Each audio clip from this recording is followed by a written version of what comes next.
Hello नमस्कार, मी अनिता तुमचे स्वागत करते माझ्या नवीन एका व्हिडिओमध्ये। कसे आहात तुम्ही सगळे? आय होप तुम्ही सगळे मस्त आणि मजेतच असाल।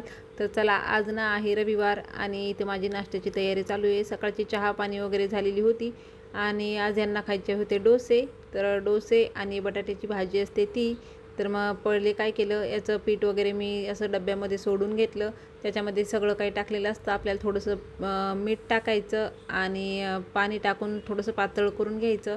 तर ते तसं करून मी बाजूला ठेवून दिलेलं आहे आणि बटाटे पण उकडून घेतलेले होते। तर आता त्याची भाजी वगैरे बनवून घेते आणि नंतर डोसे बनवते। ते मी इडली किंवा डोसे बनवेल तर त्यांना ही भाजी लागतेच। तर त्याच्यासाठी ना चटणी वगैरे नसली तरी त्यांना चालेल, पण ही भाजी आवडते। तर मग चटणी वगैरे मी काही बनवलेली नव्हते, तर म्हणलं अगोदर ही भाजीच बनवून घेते आणि नंतर त्यांना डोसे वगैरे बनवून देते आणि चटणी नंतर बनवते, कारण आम्हाला चटणी लागतेच। तर मग अगोदर डोसे बघा, आता त्याच पिठाचे मी डोसे बनवणार पण होते आणि डोसे पण असे मस्त येतात। तर हे आम्हाला आपलं बरं वाटतं।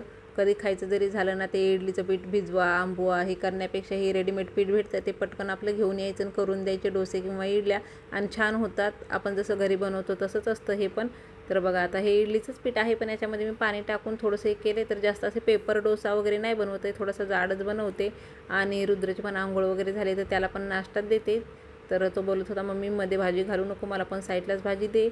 तर चला तर आज आपण बनवूया एकदम सोप्या पद्धतीने मॅट रांगोळी। आता सध्याचा ट्रेंड पण खूप चालू आहे आणि हे ना सोफ्याचं कवर होतं आमच्या, तर त्याला मी बेस म्हणून यूज करते, कारण याची चेन खराब झाली होती आणि ऋषीसारखा काढून फेकायचा। तर हे काढण्याच्या अगोदर माझ्या लक्षात आलं की हे ना कपडा लवकर असा खराब वगैरे होणारा नाही आहे, वेल्वेटचा कपडा आहे हा। तर म्हणलं याला रांगोळीचा मॅट म्हणून आपण यूज करू शकतो। आपल्या घरामध्ये जर का एखादा पॉलिस्टरचा कपडा असेल तो पण आपण यूज करू शकतो, किंवा जीन्सचा एखाद्या बॅगचा वगैरे खराब कपडा असेल तर। आणि प्लेटीच्या साह्याने आणि स्केच पेन आणि एकानं डब्याचं झाकण घेतलं आणि त्याच्यापासून छान अशी डिझाईन तयार केली आणि हा गम यूज केलेला आहे जो ज्वेलरीला वगैरे यूज करतात तो। आणि ही उरलेली एवढी उलन आहे, अजून याच्यापासून एक दोन बॉर्डर रांगोळी तयार होतील। आणि कलर कॉम्बिनेशन जर आपण छान घेतलं तर रांगोळी आपली अजून उठून दिसते। आणि जी आपण डिझाईन स्केच केलेली आहे त्याच्यावरती अगोदर आपण साईडनं बॉर्डर म्हणून बनवून घ्यायचं आणि नंतर आतमध्ये चिटकवायचं, तर व्यवस्थित असं दिसतं। तर बघा, मी पिवळा आणि चॉकलेटी कलर निवडलेला आहे। तर अशा प्रकारे डिझाईन तयार केलेली आहे। आता याच्यामध्ये ना मरून कलर तेवढा भरून घेते आणि नंतर बघूया आपली कशी डिझाईन दिसते। आता याला आपण वाढवू पण शकतो ह्या डिझाईनला, पण आमचं घरही लहान असल्यामुळे म्हणलं ठीक आहे आपण एवढी डिझाईन बनवूया। आणि खरंच खूप सोप्या पद्धतीने आपण ही रांगोळी बनवू शकतो। आणि आपल्या घरामध्ये पण मुलांचं शाळेचं वगैरे सामान असतं, जसं की करकटर असतं, मार्कर पेन असतात, परत स्केल वगैरे असते। तर त्याने माप वगैरे घेऊन व्यवस्थित अशी डिझाईन किंवा बॉर्डर पट्टीची आपण डिझाईन बनवून त्याच्यामध्ये हे चिटकवू शकतो। याला फक्त चिटकवायचंच काम आहे। आणि हे बघा, मी काय करायला लागलं की ऋषीला करायचं असतं, हा असाच मध्ये मध्ये येत असतो, काम तर काही जास्त नसतं, पण हा करतो ना मध्ये मध्ये, म्हणून मला जास्त वेळ लागतो। अशी छोटीशी अशी मी रांगोळी बनवलेली आहे। तर आता आपण ही देवाऱ्यासमोर किंवा घराच्या समोर पूजा वगैरे मांडली तर त्याच्यासमोर, चौरंगासमोर किंवा पाटासमोर पण ठेवू शकतो। आणि छान झालेली आहे, वॉशेबल आहे, आपण हाताने धुतली तरी खराब वगैरे होत नाही। आणि याला व्यवस्थित कट वगैरे करून घ्यायचं, तर फोल्ड पण होते आणि परत आपण मॅट म्हणून पण तिला यूज करू शकतो टीपॉयवरती वगैरे।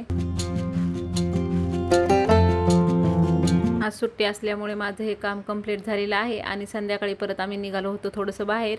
तर चला म्हणलं जरा फिरून वगैरे येऊया, ऋषी पण घरात बसून कंटाळतो। आणि बघा, ह्या सोसायटीमध्ये मांजरी बसलेल्या असतात ना, ह्या तर ऋषीला बघितलं की बाहेर पडतात, कारण त्यांची शेपूटवड पायवड काही ना काहीतरी त्यांचं चालूच असतं। त्या पकडायला देतात तर त्यांना सारखं ना ओढतच राहतो। तर बघा, बाहेर आला तरी त्यांच्या मागेच लागलेला होता। मांजरी पण खूप आगाऊ आहेत आमच्या ऋषीसारख्याच। तर बघा काय केलेलं आहे त्यांनी, गाडीचं ना पूर्ण सीट कवर फाडून टाकलेलं आहे। दररोज रात्रीच्या अशा सीटवरती बसतात कोणाच्या ना कोणाच्या, आणि पंजांनी पूर्ण त्यांची नखं ओढत राहतात, तर पूर्ण गाडीचं कव्हर फाटलेलं आहे। आणि बघा, स्टेशनला पण आज एवढी काही गर्दी नव्हती, पण 8 दिवसांनी जर बघाल ना तरी तर पाय ठेवायला जागा राहत नाही, कारण दिवाळीची एवढी गर्दी होते। आणि तसंही आता दिवाळीचं खूप सारं सामान यायला लागलेलं आहे मार्केटला, तोरणं वगैरे, लटकन, बरंच काय काय आलेलं आहे। आणि नंतर आलो आम्ही घरी। तर बघा, मी मार्केटमधून ना हे सगळं सामान घेऊन आली माझ्यासाठी, क्लेचर वगैरे। तर हे तर काय माझ्याकडे टिकत नाही, ऋषीचं माझं सारखंच झालेलं आहे। ऋषीकडे गाड्या वगैरे टिकत नाहीत, पण बाहेर गेलं की त्याला गाडी घ्यायचीच असते, तसंच माझंही आहे।